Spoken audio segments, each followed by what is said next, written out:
दोस्तों, जय हिंद। दिल से रोहित चैनल में आप सबका दिल से अभिनंदन है, स्वागत है। दोस्तों,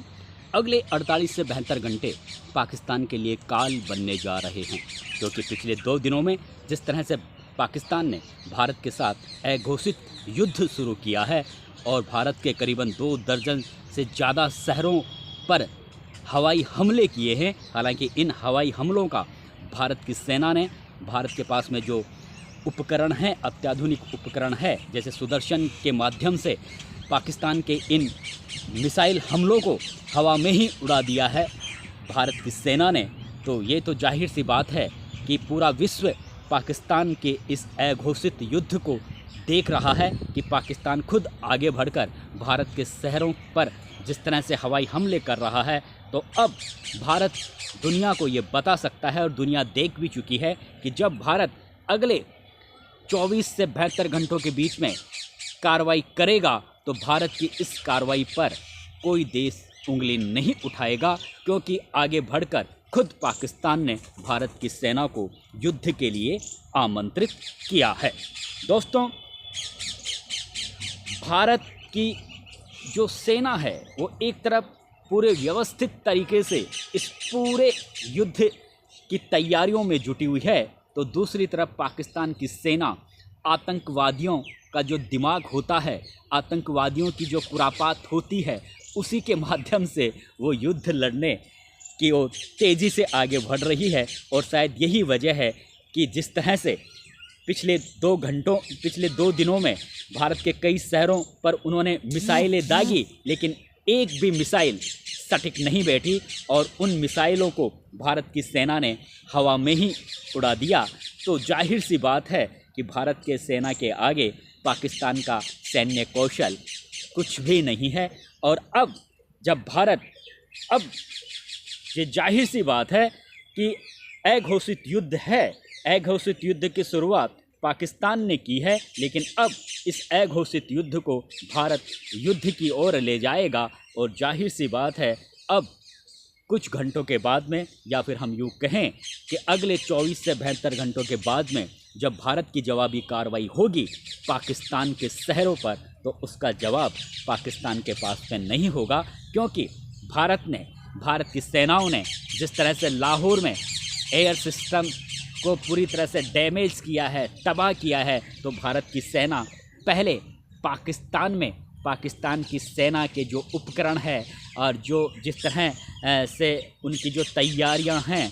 उनको वहीं पर नष्ट करने की जो प्लानिंग है भारत की सेना की, तो भारत की सेना पहले उनको सैन्य उपकरणों को, उनकी जो वायु परीक्षण के जो सिस्टम होते हैं, उनको वो पहले वहाँ पर तबाह कर रही है, ताकि जब भारत के फाइटर प्लेन या जब भारत की मिसाइलें, भारत के रॉकेट लॉन्चर जब पाकिस्तान के शहरों पर गिरे तो उसका जवाब पाकिस्तान पर नहीं हो।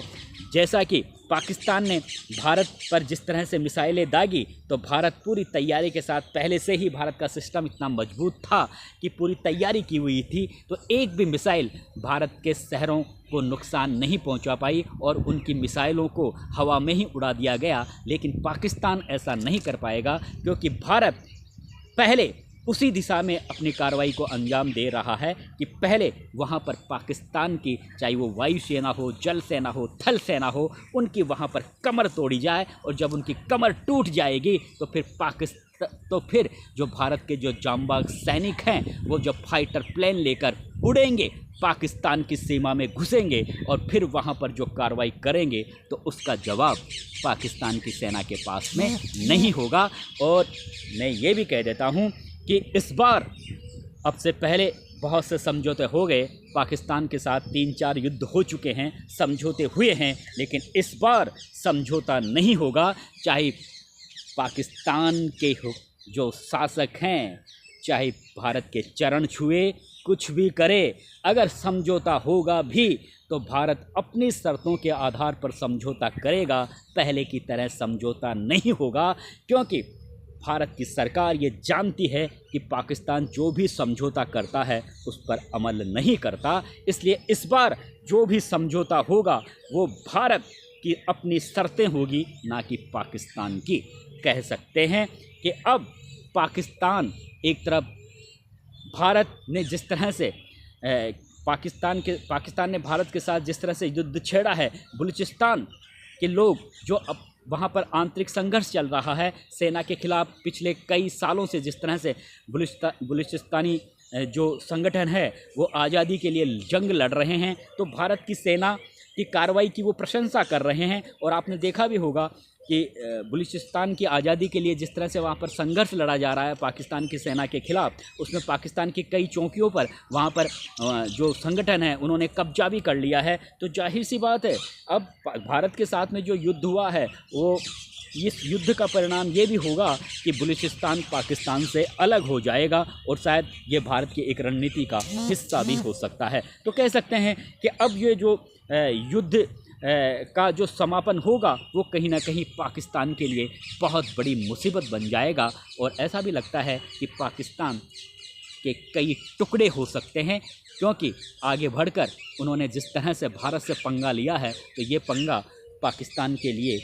बहुत बड़ा काला इतिहास बन सकता है। लेकिन बड़ी बात यह है दोस्तों, जिस तरह से